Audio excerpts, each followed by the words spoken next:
Rotarium. Eh bien, bonjour, bienvenue à cette deuxième capsule offerte par Crocarium.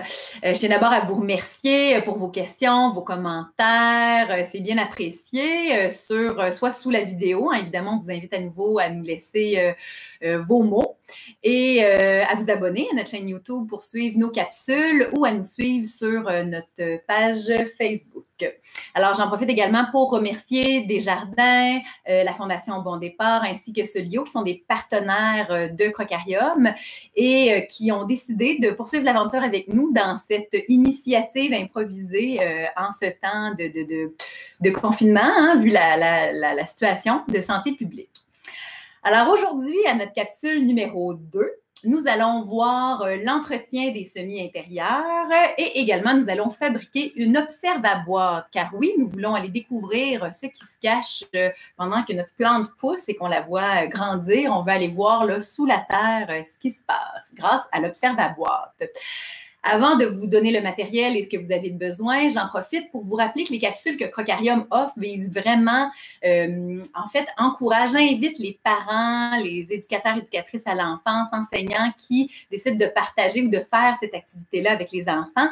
Le but est de vivre cette activité-là dans le plaisir. On a envie de vous suggérer des idées de questions, des observations, comment vous pouvez guider les enfants au travers de cette activité-là, dans le but vraiment d'avoir du plaisir pour que l'enfant se développe et s'épanouisse. Parce que les apprentissages se font évidemment plus facilement et de façon plus durable quand on les vit dans le plaisir. Alors, on m'a également dit que c'est peut-être un peu complexant de voir comment mes enfants, Liam et Maëvé, étaient très collaborateurs dans la première capsule. Eh bien oui, j'en suis tout aussi surprise que vous, car oui, mes enfants se chicanent, des fois se disputent, n'écoutent pas les consignes. Alors oui, ça s'est bien passé.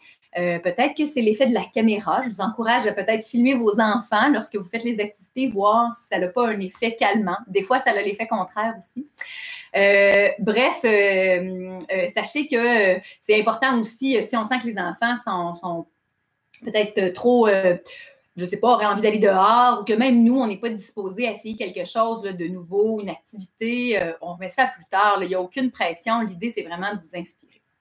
Alors, commençons tout de suite par le matériel que vous allez avoir de besoin. Évidemment, pour l'entretien des semis, là, on va voir mes enfants arroser les semis. Hein, c'est l'entretien principal qu'elles ont besoin, ainsi que de lumière. On n'ira pas jusque dans l'éclairage artificiel parce qu'évidemment, dans la situation actuelle, on essaie de ne pas sortir pour aller acheter des choses. Donc, on va mettre nos semis dans un plateau. Ici, vous voyez, on a utilisé simplement un couvercle Rubbermaid pour récolter l'eau si jamais on arrosait trop, hein, ça l'arrive des fois et c'est normal. Alors, mais on va simplement les mettre à la lumière, là, plein sud qu'on aurait dans notre maison, la fenêtre qui serait la plus ensoleillée. Si vous avez de l'éclairage artificiel déjà à la maison, des néons, tant mieux. La majorité des semis ont besoin d'environ 14 heures de lumière artificielle pour arriver à terme et en santé.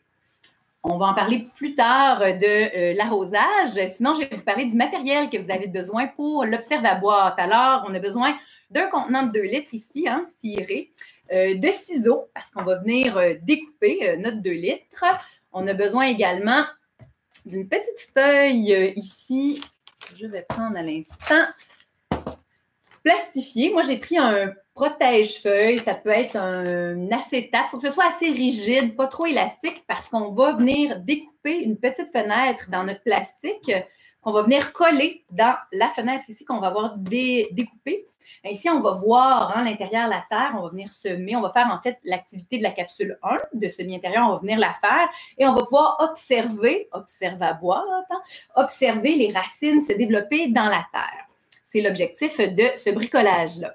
Ensuite, vous allez avoir besoin d'une vis ou de ciseaux pour venir faire les trous sous le pot parce qu'évidemment, comme vous l'avez vu dans la capsule numéro 1 des semis intérieurs, on a besoin de faire des trous pour que l'excédent d'eau puisse s'écouler.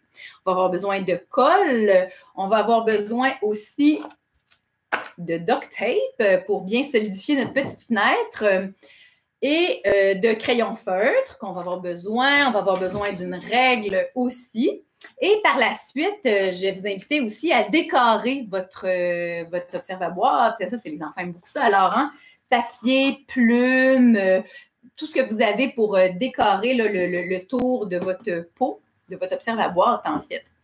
Alors, vous allez ensuite avoir besoin du matériel que je vous ai énuméré lors de la capsule 1, c'est-à-dire le matériel nécessaire pour faire un semis intérieur. Une fois que votre observaboîte va être fabriqué, avec la petite fenêtre, on va venir mettre du terreau. Ici, j'ai du terreau dans mon plat. On va venir arroser le terreau, évidemment. On va avoir besoin de semences qu'on va venir semer dans notre terreau et d'un petit bâtonnet en bois pour pouvoir mesurer la profondeur, pour faire la bonne profondeur de notre semis. Hein. La semence doit être profonde 3 fois sa grosseur. C'est la norme habituellement pour la majorité des semences. 3 fois la grosseur de la semence pour la profondeur. Et avec mon bâton, là, je vais pouvoir mesurer, venir faire ma profondeur. Et je vais aussi pouvoir écrire ce que je sème et la date que je l'ai semé. Alors, c'est tout pour le matériel de l'observaboîte. Je vous laisse y aller avec votre imagination pour le reste des décorations pour votre observaboîte. Dans la vidéo qui suit, vous allez voir Liam et Maëvé, mes enfants, faire leur observaboîte. Et dans la 3e capsule, on vous montrera le résultat final de cette observaboîte-là. Alors, je vous remercie beaucoup de nous suivre. N'hésitez pas à nous poser des questions. C'est toujours un plaisir de vous répondre. Bonne journée!